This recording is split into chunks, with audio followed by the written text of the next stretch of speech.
What's up? What's up? What's up, Overweight Lovers family? Man, I missed y'all. Listen, we all know the saying that life be lifing. I think that's the realest statement of all time. Life be lifing. But I like to counter that statement with the statement until your last breath.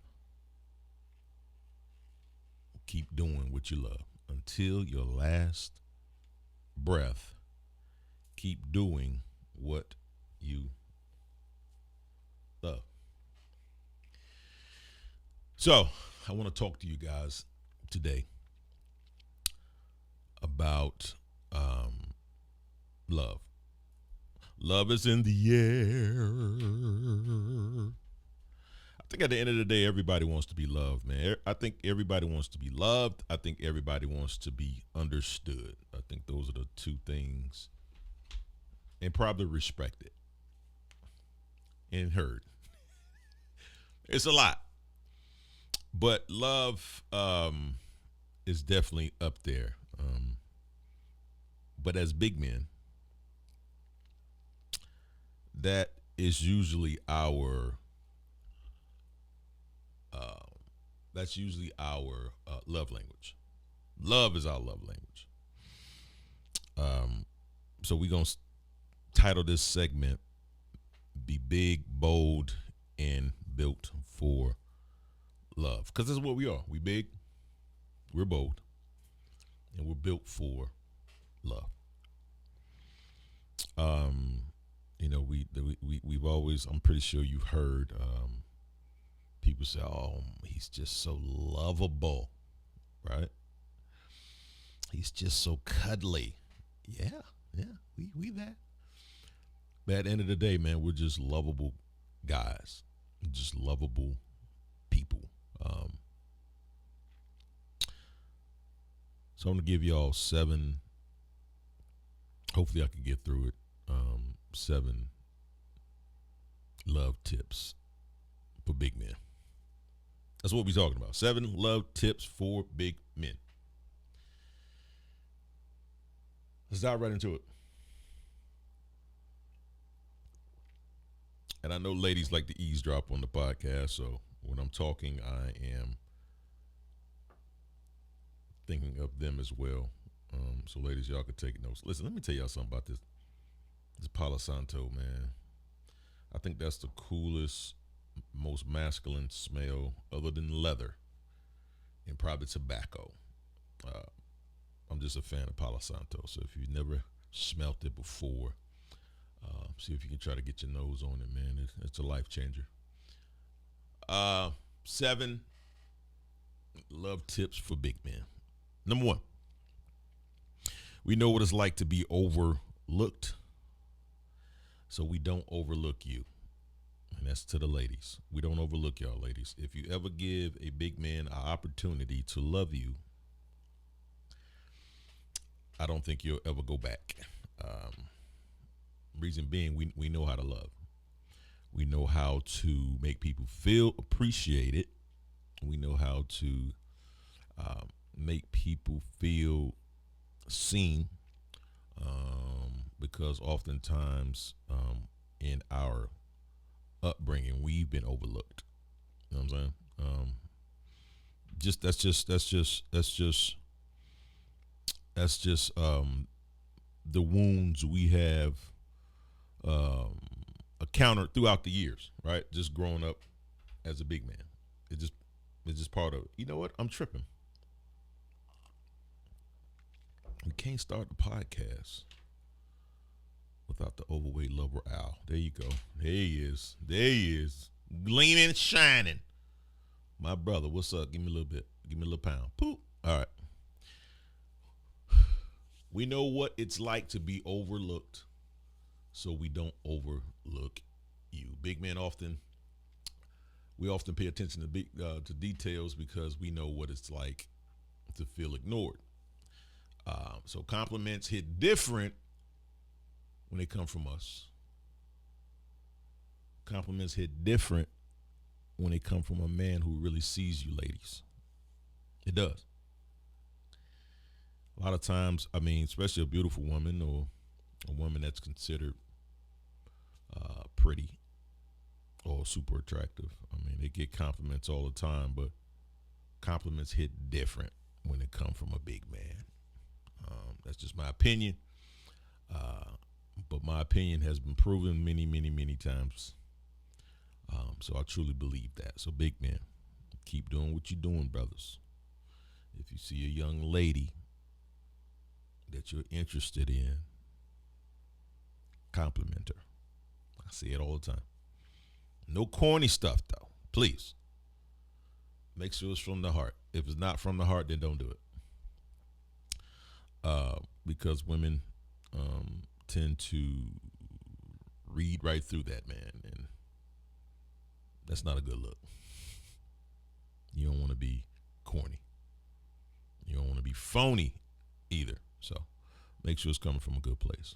Number 2, we're built for safety, but not just security. We are a safe place, ladies. Okay. Because it's not just about financial safety. It's not just about physical safety. It's about emotional stability. It's about spiritual covering. It's about creating that safe space that women dream of. And I think most big men possess that. That's why ladies are so comfortable around us, fellas, because we do create that safe space for them. We do it for friends. We do it for coworkers. We do it for family members. And we definitely do it for people we care about, a.k.a. boo thing. Ain't nothing but a boo thing, baby. So keep that going, fellas, all right? Ladies, we hug like healing. What do I mean by that? A big man's hug is not just a hug. It feels like a weighted blanket. It feels like a sermon. It feels like a nap all rolled in one, right? I remember this one young lady. We weren't dating or anything. She was just a friend, but I gave her a hug. She just looked like she needed one. And she was like, man, when you hugged me, the anxiety left my body. That's deep. I said, say that again. She said, when you hugged me, in that moment, the anxiety left my body. Like I felt safe. I felt like I can just breathe. I felt like I can just, like you just took the weight off my shoulders. All that from a hug. Hugs are powerful, man. Hugs are powerful. So hug somebody today, man. Hug somebody today. Hug somebody today. Especially if it's somebody that you see that need it. Because, like you can see when somebody's going through a tough time or got a lot on their mind. Like you could just feel it, man. You could feel the vibe. It's like, you know what? That person needs a hug. Come here. Let me holler at you for a second. And you embrace them. You give it to them. You give them one of them deep, delicious hugs. Right? And bless somebody with a hug today, man. It's healing. Okay? Next, I can't believe I even wrote this like this, but I had to do it. We ain't just good lovers. Hey now. What you say now?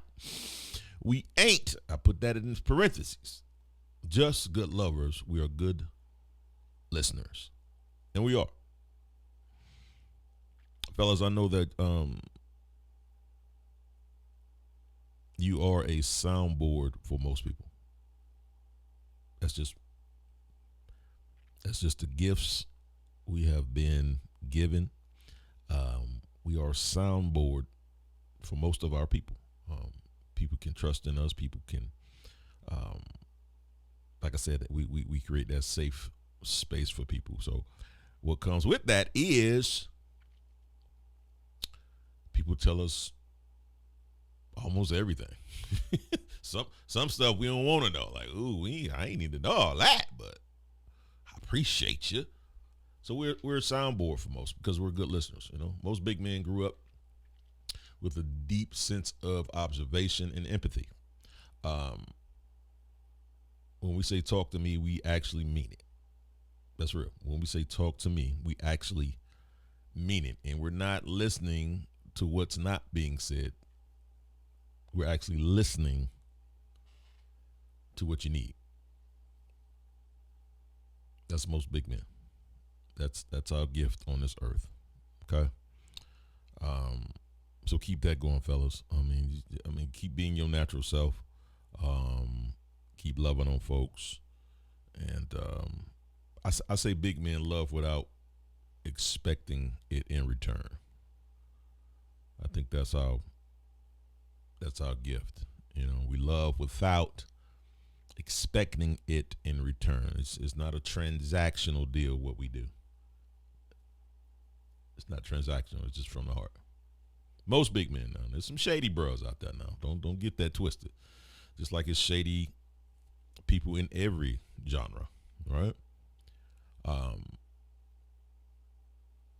Big men got patience of a preacher.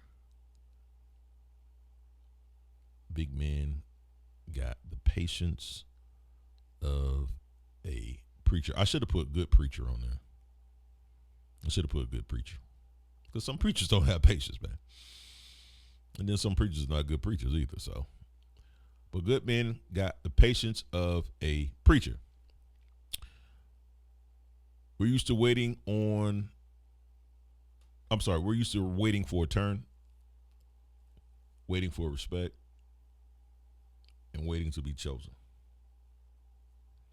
That patience translates into how we lead and love. It does. So I think we were born leaders,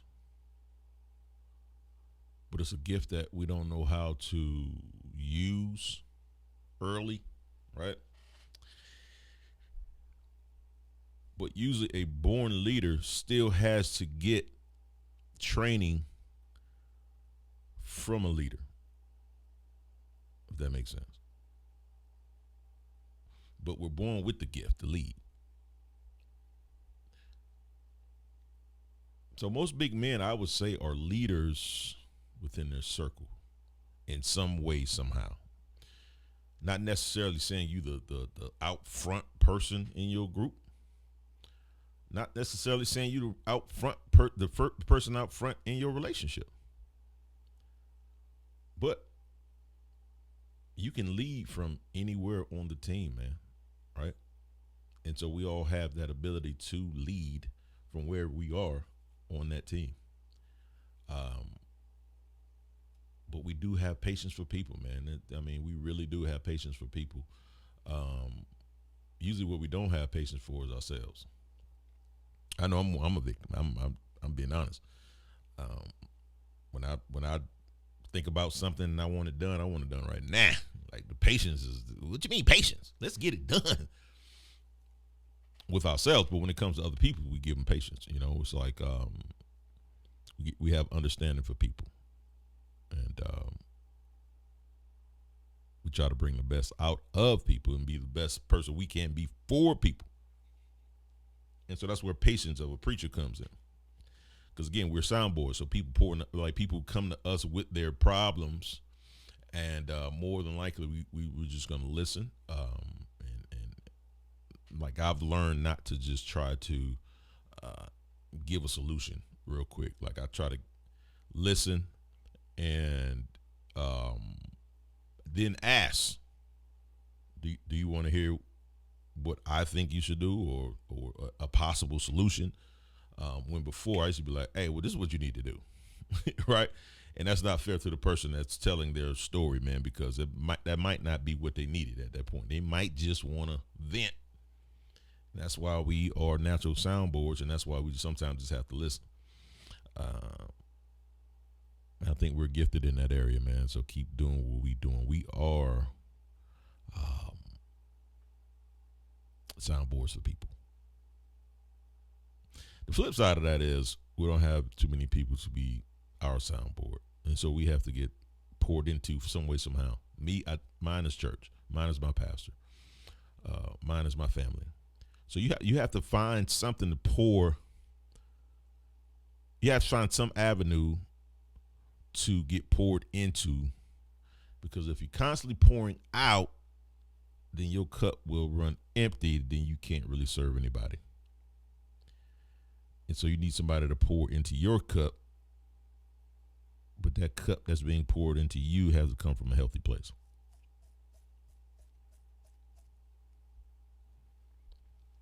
Yeah. So this is my cup. But if I'm constantly pouring out, that cup's going to run dry. So I need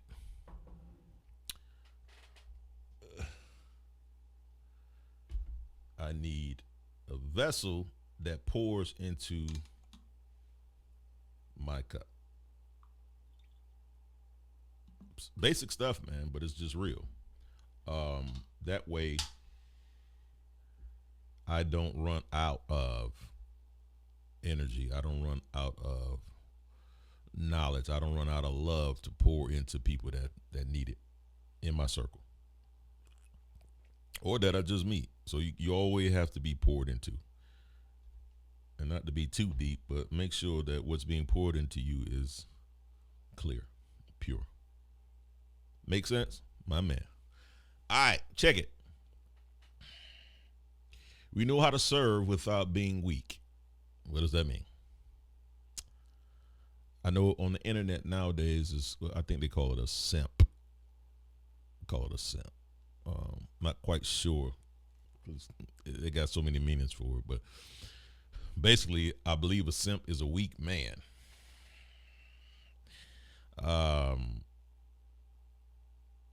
So what I'm about to say might sound simp-ish to the internet, but I feel this is part of being a supportive mate to your person. Okay? So we know how to serve without being weak. What does that mean? Cooking, rubbing feet, making the bed, showing up. A big man will do all that and still look you dead in the eyes and say, "How you doing?" Right? Serving your mate, serving your people, I feel makes you a man and not a simp. Because the most manliest man of all time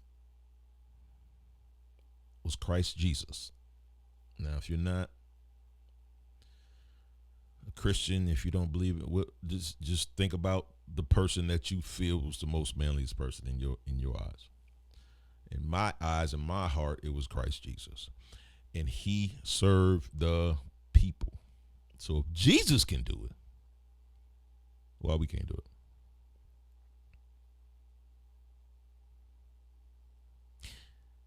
Now, I feel that in a relationship, and this is just me speaking, in a relationship, it needs to have balance, though. Right? And whatever dynamic works for you and your mate, then that's what y'all need to work out. I don't care who's the breadwinner. I don't care who should stay at home parent. It don't matter. It still has to have balance, in my opinion. But I idolize Christ, and Christ was a server. So how can I not serve? So we know how to serve as big men without being weak. Don't let anybody talk you out of being your natural self, fellas. We're servers. We cater to people, cater to our friends. cater to our families. We cater to our co-workers. But most importantly, we cater to our boo. So continue to do that, man. Continue to do that. Bottom line is we are the soft launch and the final destination. That's what it is.